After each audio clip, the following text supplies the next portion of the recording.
ಭೂತಾಯಿಯ ಮೊದಲನೇ ಮಗ ಯಾರು ಅಂತಂದ್ರೆ ಒಕ್ಕಲಿಗ ಅಂತ ಹೇಳ್ತಾರೆ. ಅಂತಹ ಹೆಮ್ಮೆಯ ಪುತ್ರರು ನಾವು ಆಗಿರೋದ್ರಿಂದ ಇವತ್ತು ನಾವು ಅದೇ ರೀತಿ ನಡ್ಕೊಂಡು ಹೋಗೋಣ. ಕರ್ನಾಟಕ ರಾಜ್ಯದಲ್ಲಿ ಬಹಳ ವಿನೂತನವಾಗಿ ನಾವು ಎಲ್ಲ ಕ್ಷೇತ್ರಗಳಲ್ಲಿ ಸಾಧನೆ ಮಾಡಬೇಕು. ಇವತ್ತು ನಾವೇನು ಕೃಷಿ ಮಾತ್ರ ಅಲ್ಲ, ಕೃಷಿಯಿಂದ ಇವತ್ತು ಜ್ಞಾನಪೀಠ ಪ್ರಶಸ್ತಿಯನ್ನು ತೆಗೆದುಕೊಂಡಂತಹ ಇವತ್ತು ನಮ್ಮ ಕೆ.ವಿ. ಪುಟ್ಟಪ್ಪನವರನ್ನ ನಾವು ನೆನೆಯಲೇಬೇಕು. ಯಾಕೆಂದ್ರೆ ಇವತ್ತು ವಿಶ್ವ ಮಾನವನ ಒಂದು ಪರಿಕಲ್ಪನೆಯನ್ನು ಹುಟ್ಟುಹಾಕಿದಂತ ಕೆ.ವಿ. ಪುಟ್ಟಪ್ಪನವರು ವಿಶ್ವ ಮಾನವ ಆ ಪರಿಕಲ್ಪನೆ ಏನಿದೆ ಅದರ ಯಥಾವತ್ತಾಗಿ ನಮ್ಮ ಪೂರ್ವಿಕರು ಒಕ್ಕಲುತನವನ್ನ ನಡೆಸ್ಕೊಂಡು ಬಂದಿದ್ದಾರೆ. ಆ ರಥವನ್ನ ನಾವು ಅದೇ ರೀತಿ ಮುಂದುವರಿಸ್ಕೊಂಡು ಹೋದಾಗ ನಾವು ವಿಶ್ವ ಮಾನವರಾಗಿ ಇರ್ತೇವೆ. ಈಗಾಗಲೇ ಆ ಹೆಸರಿದೆ, ಆ ಹೆಸರನ್ನ ಉಳಿಸಿ ಬೆಳೆಸ್ಕೊಂಡು ಹೋಗುವಂಥದ್ದು ನಮ್ಮ ಜವಾಬ್ದಾರಿ. ಇನ್ನೂ ಕೂಡ ಅನೇಕ ವಿಷಯಗಳು ಮಾತನಾಡೋದಿದ್ರು ಕೂಡ ಸಮಯದ ಅಭಾವದಿಂದ ಪಕ್ಷಾತೀತವಾಗಿ ಸೇರಿದ್ದೇವೆ. ಇದು ನಮ್ಮ ಸಮಾಜದ ಒಂದು ಸಂದೇಶ. ಸಮಾಜದ ಯಾವುದೇ ಒಂದು ವಿಷಯ ಬಂದಾಗ ಪಕ್ಷಾತೀತವಾಗಿ ನಾವೆಲ್ಲ ಕೂಡ ಬಂದಾಗ ನಾನು ನೋಡಿದ್ದೀನಿ ಅನೇಕ ಸಮುದಾಯಗಳಲ್ಲಿ, ನಾನು ಯಾವ್ದು ಹೆಸರಿಟ್ಟು ಹೇಳಕ್ ಹೋಗಲ್ಲ, ಬಹಳ ಒಗ್ಗಟ್ಟಾಗಿರ್ತಾರೆ.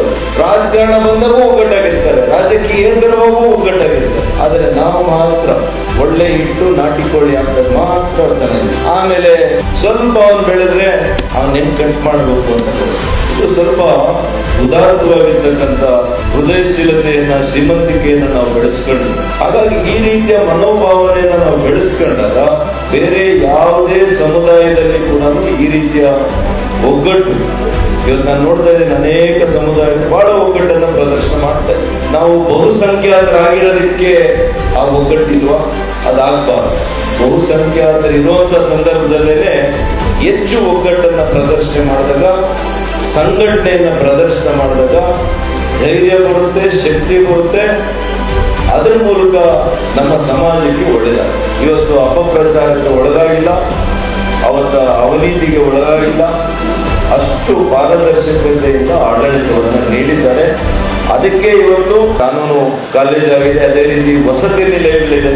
ಇವತ್ತು ಒಕ್ಕಲುತನದ ಚರಿತ್ರೆ ಈ ನಾಡಿನ ಚರಿತ್ರೆ, ಕರ್ನಾಟಕದ ಚರಿತ್ರೆ, ಈ ದೇಶದ ಚರಿತ್ರೆ.